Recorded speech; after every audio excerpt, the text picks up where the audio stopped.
Então, um conceito que eu quero mostrar-vos agora e que será útil para vocês realizarem os próximos exercícios é o gerar de um número aleatório.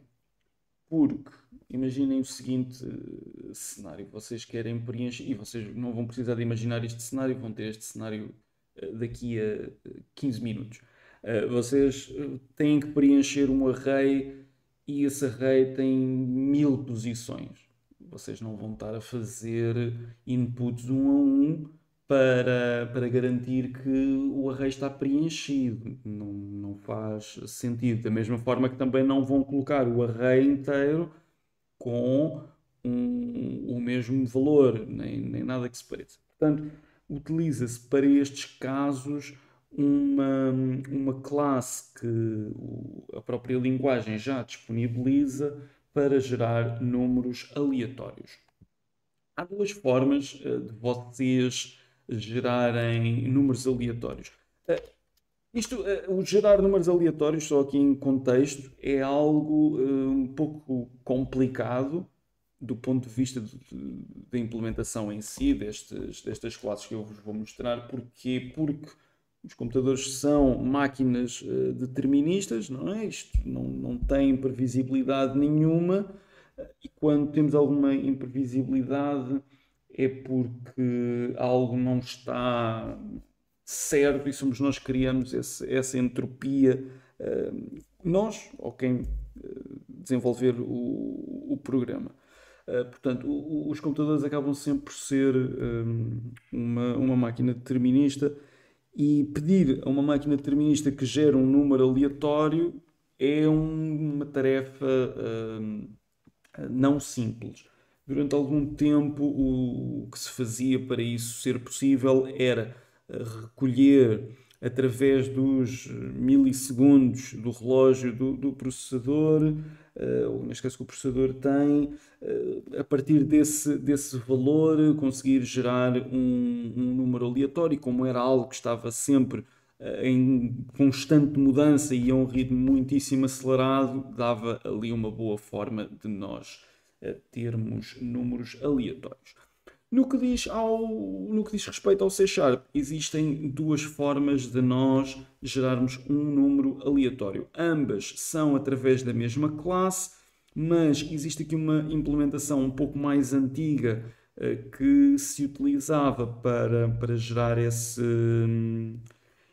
número aleatório, e entretanto, se eu não estou em erro, no .NET 7 ou 8, foi disponibilizado um método estático nessa classe para gerar o mesmo resultado. Portanto, vamos olhar aqui forma 1 de gerar números aleatórios. Vou só criar aqui até aqui uma divisão.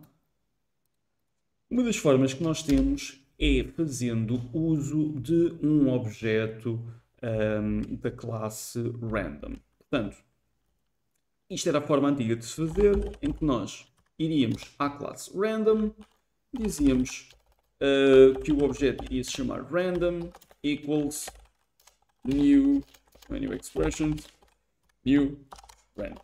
Portanto, instanciávamos um objeto random. Não se preocupem, esta sintaxe será algo que vocês vão abordar um bocadinho mais à frente também, novamente comigo, a questão do construtor e essas coisas todas.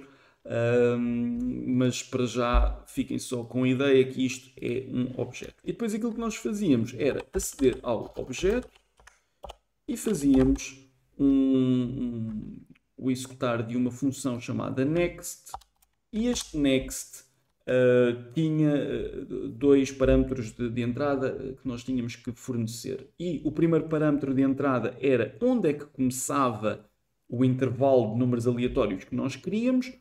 Por exemplo, se nós quisermos gerar números aleatórios entre 0 e 10, nós tínhamos que colocar o 0 como o primeiro número do intervalo, e depois uma vírgula, e depois o max value. Atenção que este max value é exclusivo. Se eu colocar aqui o 45, eu nunca vou ter um random 45. Vou sempre ter um 44 no máximo. Portanto, o 45 nunca está presente. Da mesma forma que se eu quiser gerar valores aleatórios entre 0 e 10, eu tenho que dizer que o limite são 11. Se eu fizer entre 0 e 10, eu vou ter números aleatórios entre 0 e 9. Portanto, como eu quero o 10 incluído, eu tenho que fazer entre 0 e 11. Isto vai devolver um inteiro, ok? Que está aqui, e eu até posso depois dizer int número aleatório é igual a random.next entre 0 e 11. Se eu fizer um console writeLine, posso chegar e dizer que o número gerado foi o número aleatório. E vamos ver isto em ação. Portanto, o número aleatório que temos aqui, o número gerado foi o 2. Eu agora vou executar novamente o programa e vamos ter um número diferente de 2. Quer dizer, podemos não ter, mas a probabilidade disso acontecer é baixa. Portanto, o número gerado foi o 7. Okay? Portanto, sempre que eu executar este programa, eu vou ter potencialmente um número aleatório diferente. Okay? Portanto, voltou aqui a aparecer o 1, aqui agora apareceu o 3. Portanto, vocês percebem aqui a ideia. E nós podemos ter números aleatórios entre 0 e aquilo que nós quisermos, com as devidas exceções daquilo que o tipo de dados inteiro consegue armazenar, não é? Nós sabemos que dá apenas para 2 bilhões, 147 milhões, etc, etc. Portanto, será dentro desse intervalo. E esta é a forma 1 de nós gerarmos números aleatórios. Entretanto, com a evolução do .NET, nós conseguimos fazer isto de uma forma mais simples, na medida em que não precisamos de instanciar um objeto da classe random para termos um número aleatório. Portanto, o que eu vou fazer, até vou copiar, não, comentar isto. O que é que eu faço? Eu faço logo algo deste género. Número aleatório é igual ao quê? Random.shared.next. E o funcionamento do next vai ser o mesmo, portanto, entre 0 e 11. E depois faço o meu console writeLine a dizer, até posso deste género, em vez de... perdão, não era isto. Carreguei aqui no home sem ter carregado no shift. Pronto. Portanto, o número aleatório é este. E se nós executarmos este código, vamos ter o 7, o 4, o 5, o 6, portanto, o 5 outra vez. Vemos que conseguimos gerar os números aleatórios à mesma, porém, na forma 1 nós temos que instanciar um objeto, chamar o objeto e executar uma função que o objeto tem, porque é uma função não static. Tudo isto vai fazer sentido mais à frente. Esta segunda possibilidade oferece-vos então a possibilidade de não termos a instanciação de um objeto em memória, dado que este método aqui acaba por ser estático, ok? Consegue ser chamado sem nenhuma instância de um objeto. Volto a dizer, esta questão do estático e não estático, isto vai fazer sentido mais à frente.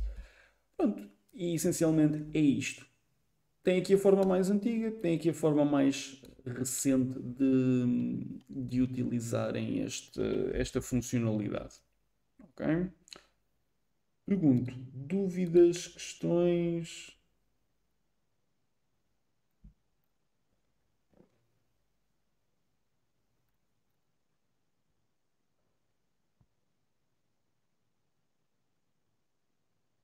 Não? Ok, então eu vou só parar aqui a nossa gravação deste momento. Ora, vamos então olhar aqui para as vossas submissões. Portanto, do David, temos aqui o exercício 9, ok? Declaras um array de inteiros números com 7 posições, números aleatórios equals new random. Faz um ciclo for de 1 ou do 0 ao 7, em que vais dizer números i igual a número aleatório random.next de 1 a 1000, sim senhor, e percorres o array novamente para mostrar as posições. Para a posição i, o número é números índice i. Certíssimo, é isso mesmo.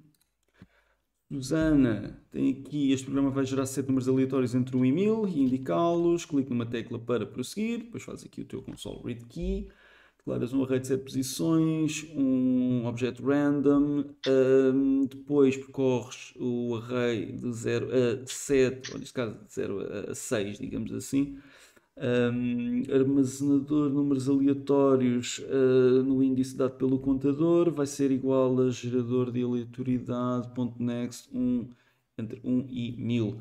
Ok, listagem do vetor com números aleatórios entre 1 e 1000, percorres o array de 0 a 6 com a posição i igual ao armazenador de números aleatórios no índice que dá o contador. Exatamente, é isso mesmo. Pedro, estás a fazer myArray, random.next, console writeLine, myArray e... Ok, isto era o que eu queria evitar. Nós estarmos a fazer as duas coisas num só ciclo, porque na maior parte dos casos vocês não vão ter este luxo, de passa a expressão, de conseguir fazer uma coisa deste género. Por acaso estamos só a imprimir, mas se estivéssemos a fazer outras operações, iria ser chato. Ou poderias ter aqui algum problema de não conseguir realizar a operação sem ser com um ciclo. Mas neste caso concreto dá perfeitamente, contudo, fica só com a nota de que nós podemos ter que preencher o array ou percorrer o array para preencher valores e também podemos ter que percorrer o array para ler valores. Ainda assim, resolve o problema e com menos um ciclo, sem dúvida. O André estava a experimentar umas coisas diferentes no exercício 1, mas a última experiência não estava a dar bem. Então, o que é que temos? Array exercício 1, array exercício 1 random, vai introduzir 7 números para inserir no array, do 0 a 6, ok, estás a ler os valores, números introduzidos pelo utilizador, percorres o array de 0 a 6 com o índice, vai ser minimizado 7 números para serem inseridos no array. Ok, com o array.length, isto será uma coisa que vocês depois vão perceber o que é este array.length. Pelo menos no que toca à programação orientada a objetos, o que é que significa este length. Depois, array exercício 1 random, equals random shared.next entre 0 e 100, e depois percorres outra vez o array para mostrar. Portanto, tens as duas opções, ou recolhes os valores, ou então fazes com random. É bom para praticarmos aqui as duas formas. Vou tentar deixar se o utilizador metesse uma decimal arredondava, mas isso rebentava com não sei porquê. Essencialmente vai rebentar porque tu estás a fazer um convert to int 32 e depois estás aqui a fazer este console writeLine. Portanto, tu estás a dizer, olha, vais pegar nisto e vais converter isto para um inteiro de 32 bits. A partir do momento em que colocas lá um ponto, aquilo já seria problemático. Portanto, aquilo que eu diria é, tu Ah, recolhes como um o decimal. dentro, o que está comentado lá em baixo, eu experimentei esse. Eu experimentei com tipo converter e arredondar, mas se arrebentava sempre que metia ao ponto. E como não Console funcionava, round, comentei a linha, como não estava a funcionar. vírgula, math.round, ok, também poderia ser feito isto. Tu conseguias. Eu partia isto em vários bocados. Se tu consegues fazer a conversão para double, se sim, qual é o valor que aparece? Depois disso, consegues fazer o math.round? Se sim, o que é que aparece? E depois nisso, perceber o que é que acontece. Mas eu, se calhar, neste caso, até se calhar experimentava usar um cast. se calhar pode ser um bocadinho mais simples. Mas diria para tu separares estas linhas todas e perceber qual delas é que está a dar erro e porquê. Bem, depois podes publicar aí o erro no chat e eu tentar analisar isso contigo. Ok, então este é o primeiro exercício. O segundo exercício, que é o algoritmo para gerar 500 números aleatórios e retornar qual é que é o maior número do array e que não pode utilizar a função array.max. Quem quer então partilhar a solução para este?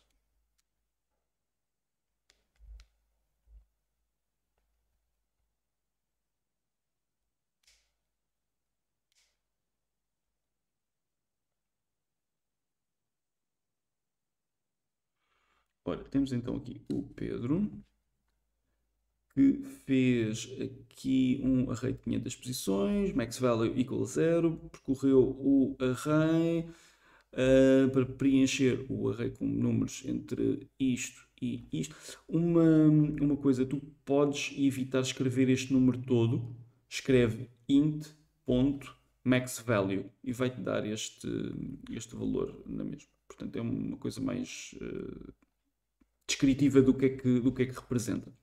Depois vais verificar se o max value é inferior ao que nós estamos a ler, ok, e no caso, podias fazer inferior ou maior ou igual, e depois atualiza o max value com o array, e no final, console write line do max value. Certíssimo. Pronto, fizeste com um ciclo à luz do que tinhas feito aqui em cima, portanto, aquilo que disse no outro, disse neste, ou digo também neste. Gerar 500 números aleatórios, entre esses 500 números aleatórios vai indicar qual é o maior, tal, console read key, aleatórios 500, gerador de aleatoriedade igual a 0 e preenchemos com valores de 1 até 1 milhão, exato.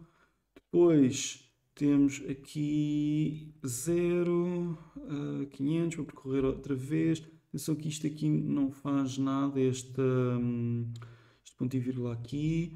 Depois maior número vai ser, ok, gosto desta abordagem que normalmente se faz muito, que é o primeiro que eu vir vai ser o maior que eu já alguma vez vi. Porque por acaso nós estamos a trabalhar com valores entre 1 e 1 milhão, mas se estivéssemos a trabalhar com valores negativos, inicializar a 0 poderia ser problemático. Depois, entretanto, um segundo número, um segundo for, não precisas de um segundo for, porque tu já estás a fazer aqui o percorrer de um ciclo. Portanto, este segundo for não deveria estar aqui. O que devia estar é este, if números aleatórios. No i for maior do que o maior número, atualizas o maior número com isto. No final fazes então o maior número aleatório gerado é maior número. O teu problema é este ponto e vírgula que está aqui. Esse é o teu problema. Se tu tirares este ponto e vírgula e apagares este for, por isso é que tu fizeste este console write line aqui. A menos que estejas sempre a dizer qual é que é o maior número aleatório. Mais, temos aqui do André. Exercício 2, 500 números, mostrar o maior, max size 500, maior número, array exercício 2, max size, percorres o array até chegar ao max size e preenches no índice i, random share entre 0 e 750, maior número vai ser exatamente o primeiro que nós vimos e depois for int i igual a 1 e menor do que max size, ok, estás a começar no 1 porque já sabes que o 0 já percorreste, não há necessidade de estarmos a voltar lá, maior número inferior a este e atualizamos o maior número, no final damos o maior número. Exatamente, é isso mesmo.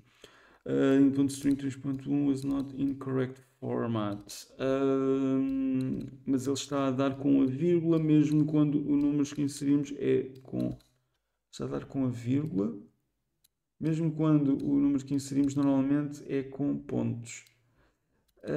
Parece-me que isto possa ser um problema de encoding, mas vamos tentar depois perceber isso um bocadito melhor. Se calhar depois partilhas o ecrã e vemos isso. Entretanto, vamos fazer a correção destes dois exercícios aqui, para quem possa não ter conseguido acompanhar a linha de raciocínio. Portanto, eu estou com uma dúvida aqui no exercício 2. É, por exemplo, aqui a correção do Pedro Matias. ora, Eu da não correção do Pedro. eu não estou a perceber a lógica do max value menor que o array com o contador de i. Ou seja, Como é que isso nos dá o número mais alto? isto não nos dá o número mais alto. O que nós estamos a fazer é ao contrário. Nós estamos a ver se o max value que eu já tenho se é menor do que aquele que eu estou a ver agora. Portanto, é ao contrário. Em vez de nós fazermos, será que o que eu estou a ver agora é maior do que eu já alguma vez vi? E aí atualizo. Portanto, se tu trocares tudo de Isso posição... vai 1 a 1 nos Vai 1 500. a 1. Sim, sim, sim. Exatamente. Porque este Então vai sempre aumentando. Por exemplo, começa a 0. No primeiro caso, se é maior que 0, fica esse. E depois, já percebi então. Exatamente. Vai sempre iterando, à medida que o i vai crescendo, vai sempre vendo, pronto, casa a casa, se o que tem atualizado é mais pequeno do que aquele que está a ver. E depois chega ao fim dos 500 e dá o resultado. Já percebi. Exatamente, garantidamente. Exatamente. É isso mesmo. Era essa a parte que me faltava para conseguir fazer o exercício. Eu também já estava. Ok, ok, ok. Boa, também é um pormenor mais simples.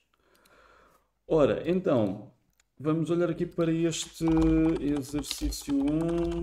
Neste caso aqui é 1. Que é, faça um algoritmo que leia 7 números inteiros e os armazene num vetor. Apresenta a listagem do vetor. Deve ser utilizado um ciclo for. Portanto, o que é que eu preciso? Preciso de um array. Portanto, um int array, que eu vou chamar vetor. Será um novo int array com 7 posições. Porque eu preciso de ler 7 números inteiros. Ok, tenho em memória aquilo que eu preciso. Depois, o que é que eu vou fazer? Tenho em memória 7 espaços reservados. Vou começar a preencher esses 7 espaços reservados. Portanto, o que é que eu vou fazer com recurso a um ciclo for? O ciclo for é caracterizado por ter um contador interno que normalmente chamamos de i e começamos neste caso no 0. Este é o contador. A condição pelo qual o ciclo for se deve reger se continua para a próxima iteração ou não, e neste caso, esse i for inferior a 7, depois nós vamos começar também a ver vetor.length. É essencialmente a mesma coisa, mas fica de forma dinâmica. Okay? E depois, o que é que acontece ao i depois de cada iteração do ciclo? Portanto, nós incrementamos o i no final de cada iteração. O que é que eu vou fazer? Vou então popular o array com base na minha posição de i, ou neste caso com o meu valor de i. Se i estiver a 0, eu vou popular o array no índice 0. Se estiver a 1, vou popular o array no índice 1, 2, 3, 4, 5 e 6.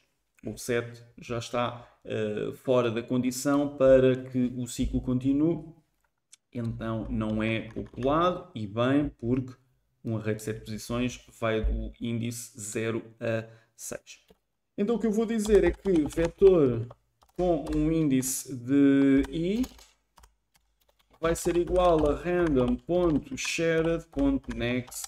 Eu vou pôr números entre 0 e 1000. Portanto, ao fazer isto, eu estou a garantir que isto vai iterar 7 vezes e vai preencher vetores, vetor índice 0, vetor índice 1, até ao 6, sempre com números aleatórios entre 0 e 1000. Atenção, está aqui 1001, porque este 1001 é exclusivo. No final deste ciclo for, eu tenho o meu array preenchido, garantidamente, com as 7 posições e cada uma delas tem um número aleatório entre 0 e 1000. Eu agora vou mostrar a listagem de valores. Portanto, vou fazer um outro ciclo for, que terá também o seu contador. próprio, só existe dentro do ciclo for.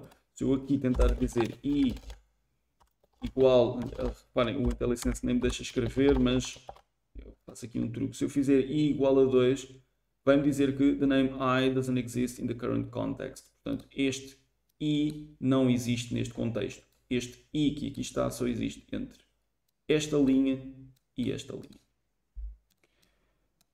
Portanto, vamos declarar aqui um contador i à mesma. Vamos percorrer exatamente as mesmas posições que percorremos anteriormente e vamos incrementar o i na mesma condição ao final de cada iteração. Aquilo que eu vou fazer, neste caso, é apenas uma leitura de valores.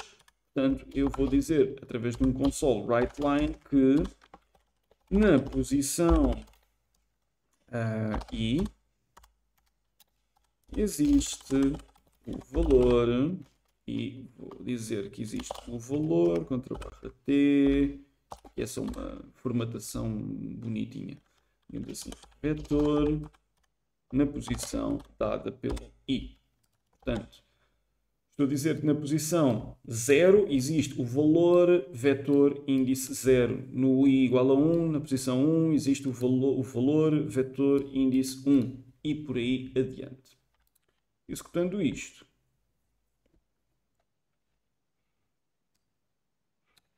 é então 970, 373, 911. Portanto, tenho aqui o meu array preenchido com valores entre 0 e 1000.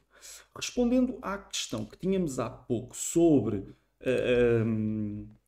como dizer, respondendo à questão há pouco, como é que nós poderíamos recolher um input específico através de um read key, eu poderia incorporar isto num ciclo, mas de forma a só perceber qual é que é a ligação que temos que fazer, nós devemos fazer algo deste género, que é, por exemplo, fazer var não, isto vai ser console.readKey e o console.readKey vai devolver-me uma console.keyInfo. Portanto, eu posso dizer aqui console.keyInfo e vou dizer keyInfo, ou seja, a informação da key que foi preenchida, e recolho a key que foi preenchida. Depois, essencialmente, o que eu teria de fazer era se keyInfo.key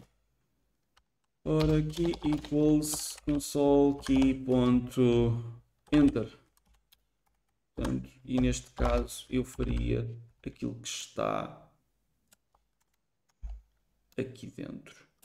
Eu já vou dissecar isto tudo outra vez, ok? E eu vou fazer algo deste género, como... Bem, eu vou fazer console key info aqui, e depois o que eu vou fazer aqui é algo... Eu preciso de um ciclo primeiro. Portanto, do while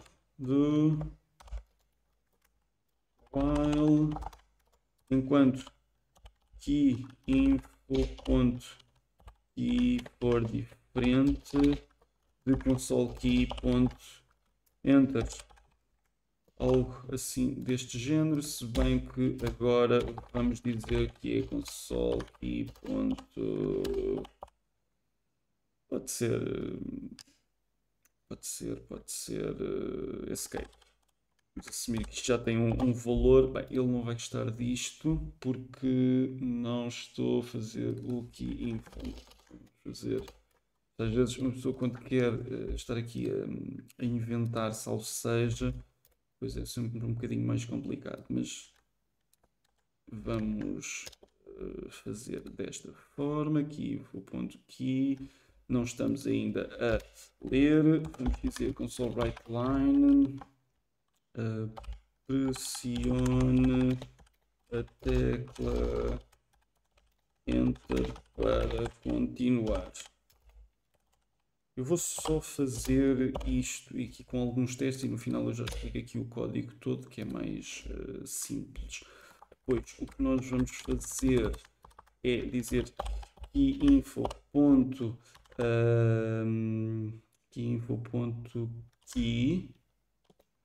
Keyinfo direto. Vamos fazer keyinfo direto, exato. Desta forma. Contudo, e como estamos perante um ciclo do while, a condição não vai estourar, porque eu vou ter que ler aqui uma key obrigatoriamente. Ok, então, o que é isto? Existe um enumerado, nós vamos ver o que é que são estas estruturas também.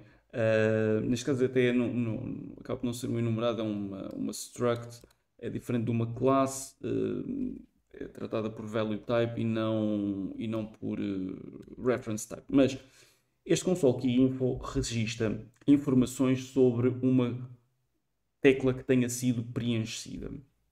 Depois, o que nós vamos fazer é um ciclo do while, ou seja, executa pelo menos uma vez, em que vamos dizer ao utilizador: pressiona uma tecla Enter para continuar e vamos recolher essa tecla. Portanto, o keyInfo vai ser preenchido com a informação da key que o utilizador colocar neste passo. Depois, o que nós vamos fazer é verificar se na keyInfo a key que foi preenchida é igual, sim, ao enumerado consolekey.enter. Ou seja, se vocês virem este consolekey.enter, ele tem aqui um 13. Ou seja, cada vez que vocês carregam numa tecla, ele vai registar um número. Se o número que for registado for o 13, que é o correspondente à tecla Enter, vai entrar dentro deste if e vai fazer o que tem a fazer. E vai fazer isto enquanto o console ou o keyinfo.key for diferente do consolekey.enter. Portanto, se eu iniciar isto e carregar, por exemplo, no 5, entretanto, ele vai-me registrar também aqui isto. Foi algo que eu não pensei inicialmente. Podemos também fazer uma outra coisa, que é limpar a consola sempre. Ora, console.clear.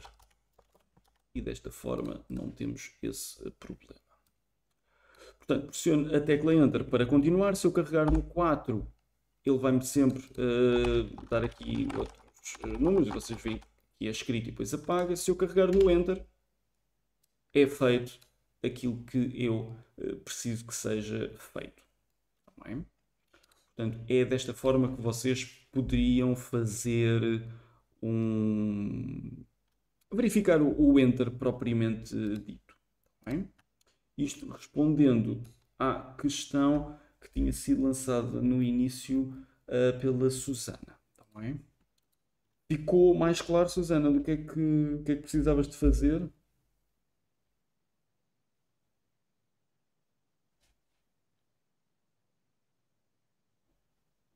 Ora, a Susana enviou, entretanto, aqui um print. Não, ainda era o mesmo. Ainda era o mesmo.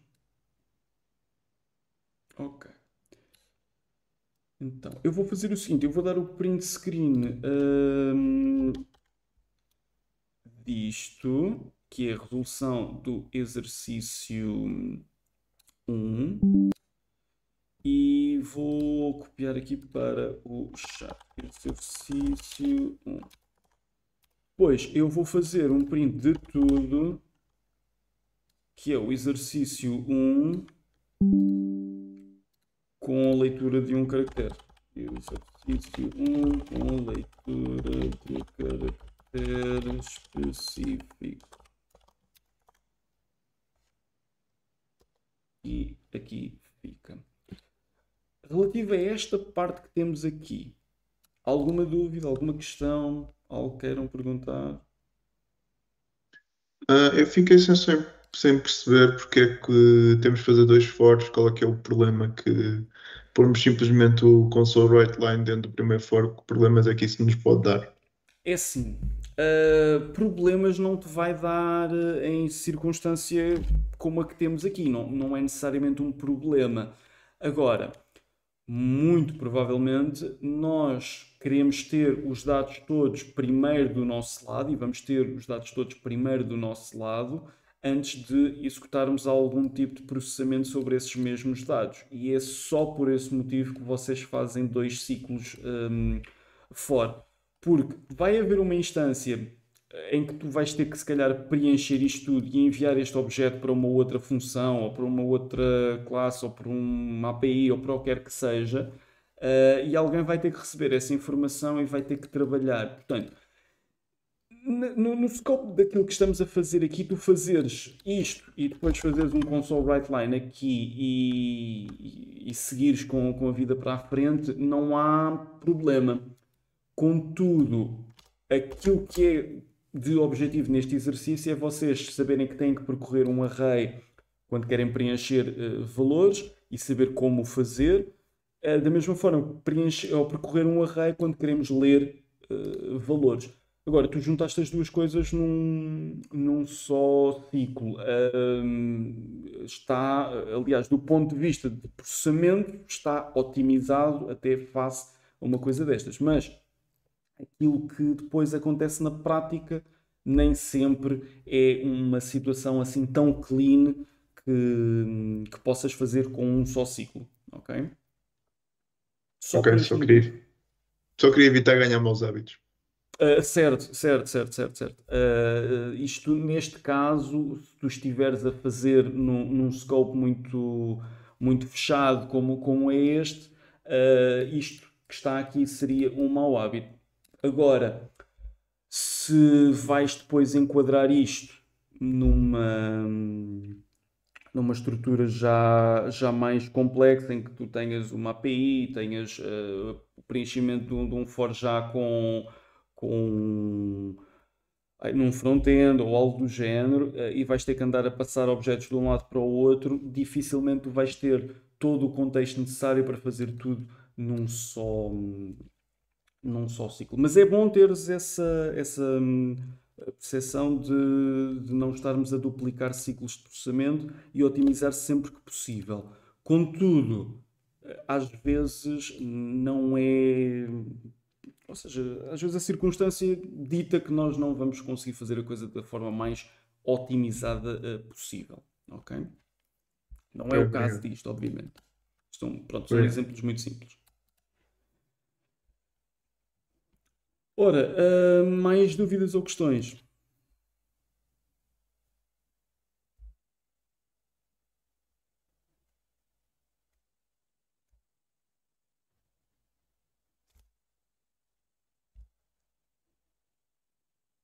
Não? Então, vamos passar para o próximo exercício. Eu já fiz screen, já. O segundo exercício. Vamos copiar então o enunciado. Aqui.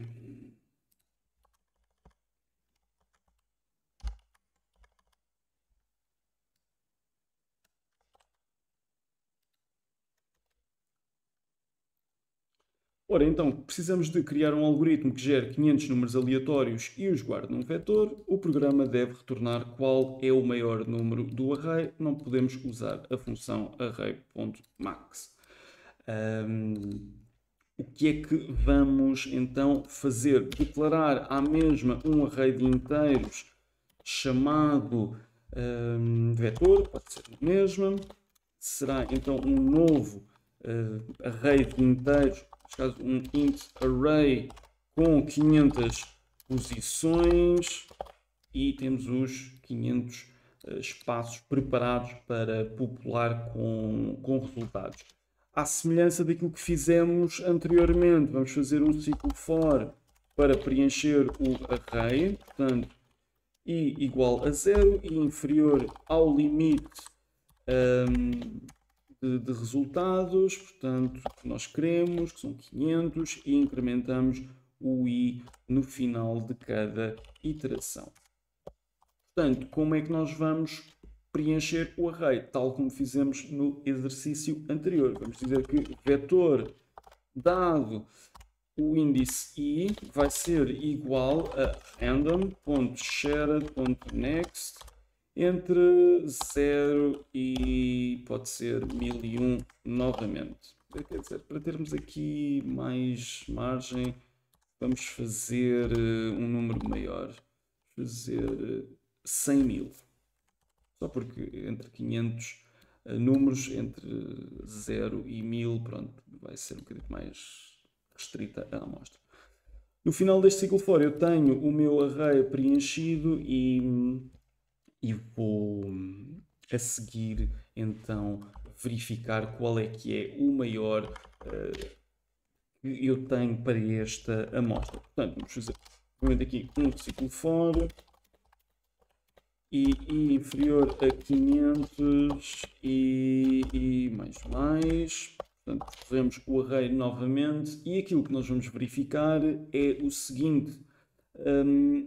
Se temos já um número que é o maior, se é esse número maior e maior do que nós já estamos a ver atualmente.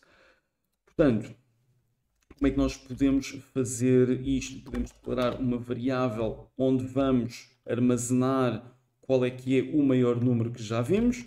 Portanto, vou fazer aqui, portanto, max number. Podemos começar com isto a 0 ou podemos até seguir aqui o exemplo de alguns colegas, que é assumirmos que a primeira posição do vetor já é a maior que nós vimos naquela posição e em vez de começarmos no índice 0, começarmos no 1 e poupamos um ciclo de comparações.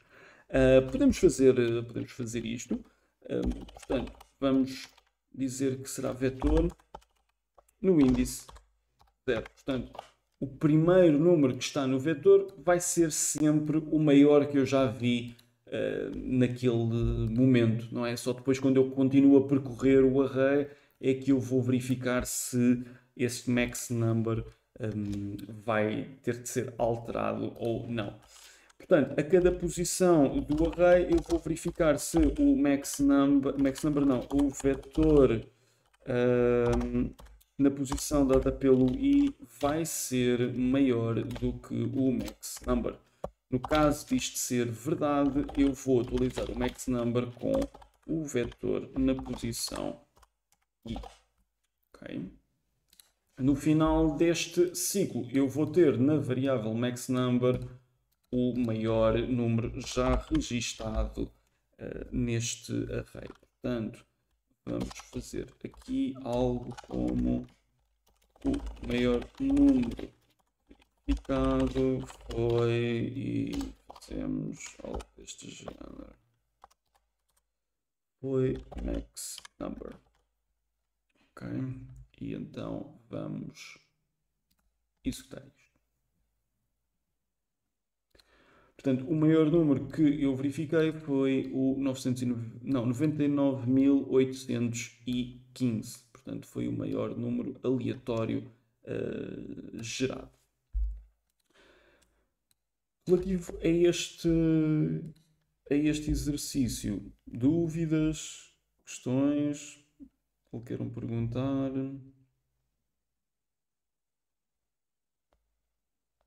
Eu ia só perguntar, eu tinha feito com... Em vez de ser igual era maior, aliás, em vez de ser menor ou igual, tinha posto só menor. Se isso depois no processamento tem algum impacto, estar aí... Não, é a a mesma igualdade coisa. ou não? É a mesma coisa. Teres isto ou teres max number inferior a vetor dado pelo i, pronto, isto não vai compilar porque pronto, mas teres isto ou teres isto é exatamente a mesma coisa, tanto que se tu pensares quase como um espelho, ou vires isto como um espelho, tu vês que é a mesma coisa, só que está da esquerda para a direita e deste lado aqui está ao contrário, mas simboliza a mesma coisa, a comparação é a mesma, devolve um booleano, não é daqueles casos em que nós estamos a ver o menor ou o maior ou igual. Nesses casos, pronto, aí pode afetar a lógica no facto de nós trocarmos as coisas. Agora estamos a utilizar as mesmas variáveis, a mesma condição, mas ao contrário, não é? Não há aqui um maior ou igual associado, portanto é a mesma condição, não há diferença. Sim, mas a minha questão era mais sobre o sinal de igual, se isso depois não altera alguma coisa, se fica mais pesado ou não. O sinal de igual, como assim? Em vez de estar maior, estar maior ou igual. O maior ou igual. O que vai trazer de problema é que se eu encontrar um número no vetor que seja igual a este, eu vou estar a fazer um override do max number por um valor igual. Se isto acontecer 1000 vezes, são 1000 alocações em memória que eu vou fazer, passa a expressão, sem necessidade. Não é provavelmente aqui em 500 números que vais ver esse problema. Se pensarmos em 2 milhões de iterações, se calhar isso já pode fazer diferença. Mas é isso só com benchmarks para percebermos se estamos a perder muito tempo a fazer override de coisas que não há grande alteração, é que iríamos perceber o impacto. Mas sim, isso sim tem impacto se nós estivermos a fazer o maior ou igual, porque no caso de ser igual, vamos estar a substituir isto por uma coisa igual, mas isto gasta processamento, não é? Pois, para fazer a mesma essa minha questão, porque deixar quieto gasta menos, não gasta recursos. Exatamente, exatamente. Às vezes menos é mais e neste caso é um deles. Ok, obrigado. Nada. Mais dúvidas, questões?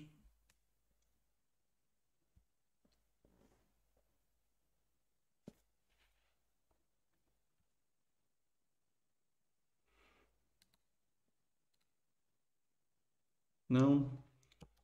Ok, vou dar-vos então o print screen deste exercício.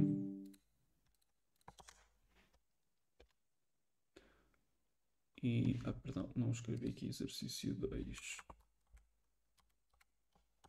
Exercício 2. Eu vou partilhar o meu ecrã novamente. E qual é que é o enunciado? O enunciado é este que eu vou pular aqui, em que no exercício 3 nós vamos então criar um algoritmo que gere 500 números aleatórios e os guarde num vetor. O programa deve imprimir os elementos do array em ordem crescente. Portanto, nós já não estamos na parte de receber ou preencher o array e imprimir. Já estamos aqui numa parte em que devemos fazer um processamento com essa informação que nós recebemos. E estamos, inclusive, a alterar a ordem que nós temos neste array. Agora a questão é, existem vários algoritmos de ordenação que vocês podem aplicar. E poderíamos fazer aqui um algoritmo de ordenação, como por exemplo, se vocês quiserem procurar bubble sort, quick sort, se vocês procurarem por estas palavras vão encontrar algoritmos para isto. Portanto, o que é que acontece? Nós temos também ao nosso dispor algumas funções que nos permitem fazer este tipo de ordenações sem implementarmos o algoritmo propriamente dito. Okay? É sempre bom nós sabermos fazer um bubble sort, ou um quick sort, ou o que seja, porém, às vezes nós precisamos só de usar a funcionalidade e não estarmos a implementar tudo de raiz. Para já, antes de eu chegar a essa parte, vamos fazer aqui a primeira parte do nosso exercício, que é criar um algoritmo que 500 números aleatórios e os guarde num vetor. Portanto, até aqui, nada de novo. Temos aqui um int array chamado vetor equals new int array. Terá 500 posições e vamos preencher o array com os números int i igual a 0, com os números aleatórios, como já fizemos até aqui. Vetor, eu agora vou fazer vetor.length. Só para vocês ficarem um pouco acostumados a esta nova sintaxe. Portanto, vetor.length é a mesma coisa de que 500, mas se eu alterar isto, por exemplo, para 510, eu não preciso alterar aqui. Porque já estou a dizer, olha, enquanto o i for inferior ao comprimento do meu vetor. Portanto, se este vetor tiver 1000 posições, o meu ciclo for mantém-se inalterado. Ao passo que, quando eu tinha isto em 500 e isto aqui também em 500, se eu alterasse aqui em cima, tinha que alterar aqui em baixo também. Depois, vou incrementar o i no final disto tudo. E agora vamos então preencher o nosso array com valores aleatórios. Portanto, vamos fazer aqui vetor no índice que dado pelo i vai ser igual a random.shared.next 0. Vamos fazer outra vez assim um número grande. Okay? Isto é 100.000. Portanto, 100.000. E então eu tenho o meu array preenchido no final desta linha, ou deste bloco de código. Agora, existem algumas funções que nos vão ajudar àquilo que nós precisamos de fazer a seguir, que é, eu preciso de imprimir os elementos do array, mas tenho que primeiro ordená-los. Eu não posso imprimir antes de ordenar o array, porque imaginem, eu tenho lá o 1002, o 1007, o 1004, o 1009, eu tenho que primeiro ter o 1002, o 1003, o 1004, quando for a imprimir tem que estar por ordem crescente. Então, existe aqui uma classe chamada Array, e este Array é uma classe que tem uma série de funções que nós podemos utilizar. Um Binary Search, eu não vou agora estar aqui a dissecar o que é o Binary Search, mas essencialmente é um algoritmo de procura numa collection, até bastante otimizado. O Clear, o Copy, criar uma instância, o Exist, o Fill, Find, First and Last Index. Temos aqui uma série de coisas. O Max Length. Contudo, existe aqui duas funções, o Reverse e o Sort, que são bastante úteis. Este Sort, na prática, o que faz é, olha, eu vou ter a classe Array, este método Sort, e eu preciso de fazer a ordenação crescente de um determinado vetor. Então, eu passo aqui como parâmetro o vetor que eu quero ordenar. E a partir deste momento, o meu vetor está ordenado de forma crescente. Se eu agora percorrer o meu array, novamente, int i igual a 0 e inferior a vetor.length mais i mais e fizer algo como console.writeLine com posição dada pelo i, tem o valor vetor posição i. Nós vamos ver que o meu array vai aparecer preenchido de forma crescente. Portanto, vocês veem que o 0 tem o 74, depois apareceu o 218, o 319, o 597, o 742. Portanto, vocês veem que isto está de forma crescente.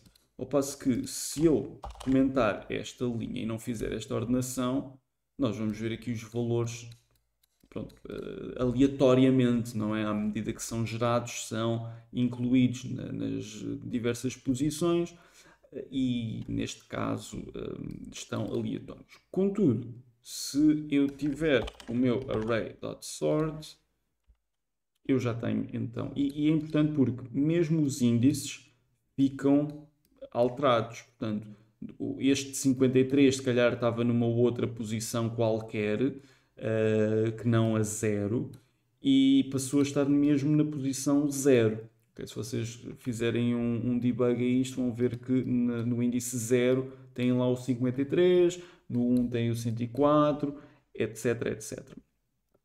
Portanto, temos aqui o nosso array ordenado de forma crescente. E esta é uma das funções que nós podemos utilizar.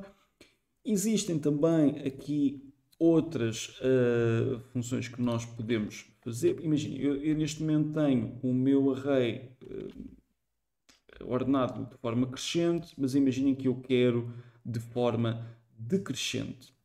Eu posso fazer um array.sort para ordenar crescentemente e posso a seguir fazer um array.reverse deste mesmo vetor. Portanto, vamos ter o preenchimento do array com todas as casas já preenchidas, não é? Com números aleatórios. Temos um array.sort em que nós vamos ordenar de forma crescente e temos um array.reverse que vai pegar nessa ordenação crescente e vai trocar. Portanto, o primeiro passa para o último da lista, o segundo para o penúltimo, o terceiro para o antepenúltimo e por aí afora. Não é? Se nós executarmos isto, vamos ver então que este 53 tínhamos há pouco em primeiro lugar, agora está no último e na posição 0 está o maior valor que temos neste array.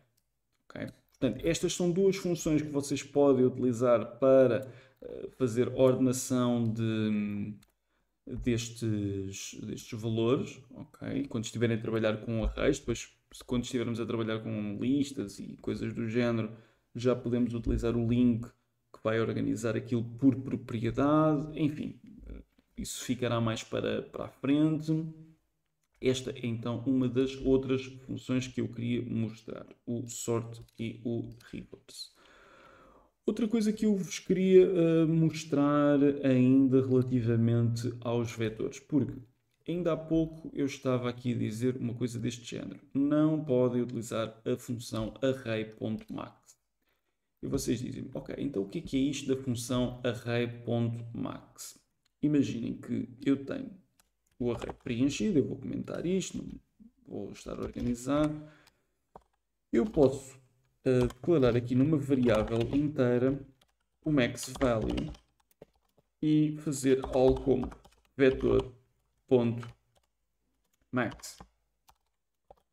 E o que é que isto vai fazer? Vai fazer toda a nossa história que está aqui, mas em vez de nós estarmos a implementar o algoritmo que faz a verificação do número máximo, estamos a dizer, olha, vais imediatamente a esta collection e vais retirar o número máximo que estiver lá. Se vocês forem ver isto, aliás, vamos fazer o seguinte. Vamos fazer o sort, mas vamos fazer o sort reverse. Vamos imprimir todos os elementos do array e... não, é fazer assim. Max value é igual a... max value é igual a max value. E o que é que isto vai fazer? Vai-me então calcular qual é que é o max value deste array, vou ordená-lo, vou fazer o reverse para ser então por ordenação decrescente, de modo a que eu depois escrevo qual é o max value e depois começo a preencher os valores do array de forma decrescente e vocês vão ver que o max value e aquele primeiro resultado que é impresso pronto, tem o mesmo valor, não é? E temos aqui em que o max value tem este 99.909 e vemos que este é o valor maior que nós temos no nosso array. Portanto, nós temos aqui algumas funções que podemos utilizar. O max é uma delas, mas o max está diretamente ligado ao array que vocês estão a utilizar, ao passo que este sort e este reverse são aqui classes array com um método sort ou com um método reverse. Portanto, vocês podem introduzir aqui estes vetores e ele faz esse trabalho por vocês. Depois, vocês até vão ver que, se vierem aqui ao sort, ele até recebe um array de qualquer tipo de dados. Okay? Portanto, consegue fazer o sort por uma série de coisas. O que é que eu ia mostrar mais? O que é que nós temos ao nosso dispor também no vetor propriamente dito? O vetor, nós temos a possibilidade de ter o min, que é tal e qual como o máximo, mas oferece-nos o valor mínimo. Int min value é igual a vetor.min. Vamos ver que... eu não fiz o console write line. Portanto, min value é igual a min value. Vamos ter aqui o max value com o 99787 e temos aqui o min value vai ser o 462. Se formos ao final do array, vamos lá ter então o 462. Portanto, dá-nos esta possibilidade. O que é que temos mais ainda? Que vocês possam utilizar assim desta forma. Essencialmente, dado que estamos a trabalhar apenas com valores numéricos, pode fazer sentido o min, o max, assim como onde está o sum, exatamente. Ou seja, se eu quiser o somatório de todos os valores que estão no array, também posso fazer isto. Portanto, in sum value, portanto, faço o vetor.sum e, entretanto, vou fazer aqui sum value e sum value. Bem, eu acho que não vale a pena estarmos a imprimir todos os valores. Vocês já perceberam que isto funciona. Vamos só ver os resultados. Portanto, max value é este 99.998, min value 73, sum value é então o somatório de todos os elementos do array que nós temos. Fica aqui. Da mesma forma que também podemos ter o average. E o average value vai ser igual a vetor ponto ora average. Pois, exatamente, o average vai nos dar um double, não inteiro. Portanto, e convém também imprimir o average. Average equals average value. Portanto, vemos que a média é exatamente isto que aqui está, os 50.775.084. A nível de funções que vocês possam utilizar no array, essencialmente são estas. O contains já é para vocês procurarem. First or default é para vocês irem buscar o primeiro ou last. O getLength, pronto, vai-vos devolver aqui a dimensão do array, mas isso vocês já sabem. Não é? Vocês já sabem à partida na criação do array. Select menus serão para fazer projections, não vamos ver isso agora. Podemos converter numa lista, num hash set, num dicionário. Essencialmente, estas são as funções mais importantes que vocês podem ter, podem utilizar, não é? Agora, tudo isto é bom, mas convém nós sabermos como é que podemos chegar ao valor máximo de um determinado array, não é? Ou o valor mínimo, ou o que seja. Portanto, é sempre bom nós termos esse conhecimento e aplicarmos esses algoritmos. Contudo, quando já temos isso mais sabido, já sabemos como é que o conseguimos implementar e queremos só utilizar em vez de estar a fazer um ciclo, e na prática isto vai fazer um ciclo também, mas vocês não o veem. mas em vez de estarmos aqui a declarar um ciclo e estar a pensar nesse algoritmo, podemos utilizar aqui algumas funções que já são pré-definidas para vocês utilizarem já mesmo da própria linguagem. Relativo a estas coisas que estivemos a ver, dúvidas. Temos aqui duas dúvidas. Não, a DLC está a dizer que está a entrar em si, mas a rede está péssima. Também tem lá order ou order by. Seria melhor fazer o order com o array.sort ou usar o vetor.order. É assim, quando nós estamos a fazer ordenação através do order by, okay, até podemos fazer esse exercício. Portanto, vetor order by, nós podemos ter que passar aqui ordenar pelo quê. E normalmente nós utilizamos isto desta forma, S, tal que S, e dizíamos qual é que era a propriedade que queríamos ordenar. Portanto, é mais para este efeito que nós utilizamos o order by. É quando já temos uma propriedade propriamente dita, podemos fazer sempre à mesma um order by aqui, porém não vamos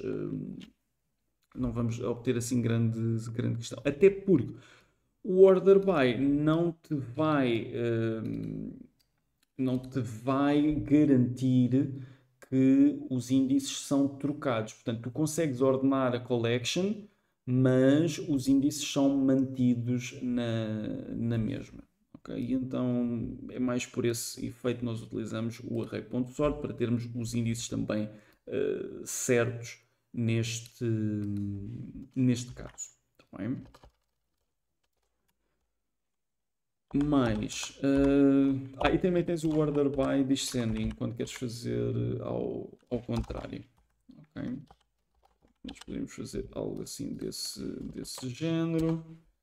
E depois isto também devolve um order enumerable. Teríamos que fazer um assignar, mas depois isto teria de ser convertido para o array para conseguirmos ver. E estávamos a fazer aqui uma declaração de um novo array para chegarmos a este valor.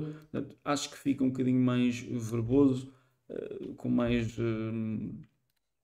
escrita e sem grande benefício ou até mesmo prejuízo por causa da questão dos índices, que às vezes, quando queremos manter, é utilizado o order by. Vocês vão utilizar o order by muito com collections de objetos, porque às vezes nós queremos ordenar por uma determinada propriedade em específico e não ordenar os resultados. Aqui só estamos a trabalhar com valores inteiros, mas às vezes poderíamos estar a trabalhar com um objeto e esse objeto tem várias propriedades e eu quero ordenar por esta propriedade, pela outra propriedade, mas descending.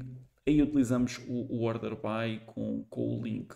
Quando estamos a trabalhar com vetores ou arrays, não há grande necessidade de estarmos a trabalhar com order by. Pergunto, mais dúvidas, questões?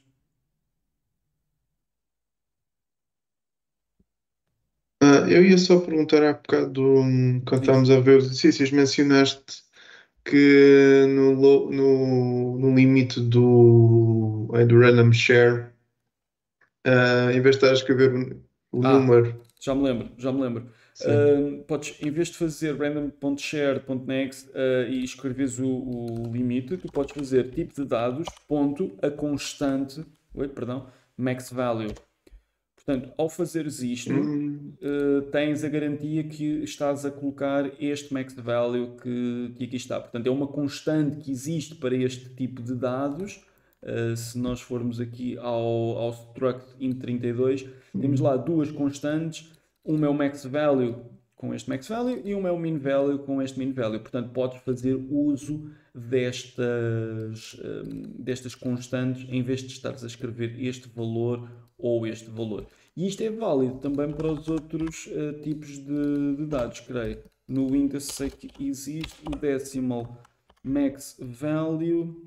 Claro, isto é válido, mas não é válido neste contexto que eu tenho que passar aqui um inteiro. Mas vês aqui o max value do decimal e o min value do decimal também aqui. Portanto, enquanto for um valor aqui compreendido entre estes intervalos, está tudo bem. Agora, para este efeito não dá, porque eu preciso de passar aqui um inteiro, não é? E estou a passar um décimo. Pois a minha pergunta a seguir é essa, aí dentro do random share só aceita inteiros.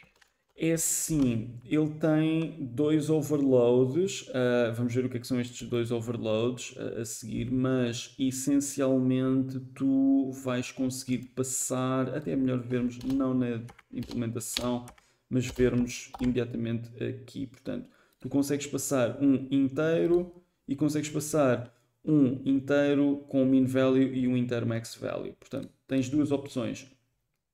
Ou fazes um next e ele retorna-te então um non-negative random integer no intervalo inteiro dos integers. Tens o int max value, ou seja, ele vai-te retornar um non-negative random number que é inferior ao máximo especificado, e depois tens a terceira opção em que tu declaras qual é que é o min value que queres e o max value que queres, e ele dá-te um valor neste range. Agora perdeu um bocadinho. E se a gente não puser nada, o que é que acontece? É Se ele da não, sua se não puseres nada, vai-te dar um inteiro não negativo aleatório. Portanto, entre 0 e aqueles 2 bilhões e 2 bilhões, 147 milhões, etc, Sim, sim, etc. sim, sim, sim, sim, sim. É isso Ok, ok. que acontece. Por norma, nós dizemos sempre qual é que é o intervalo que queremos obter. É uma questão de ser também um bocadinho mais explícito no que queremos. Porque se nós não estivermos familiarizados que não passar parâmetros devolve entre 0 e 2 bilhões e qualquer coisa, podemos ficar aqui na dúvida quando lermos isto, o que é que isto está a fazer, digamos assim. Ok, obrigado. Nada, nada. Mais dúvidas, questões?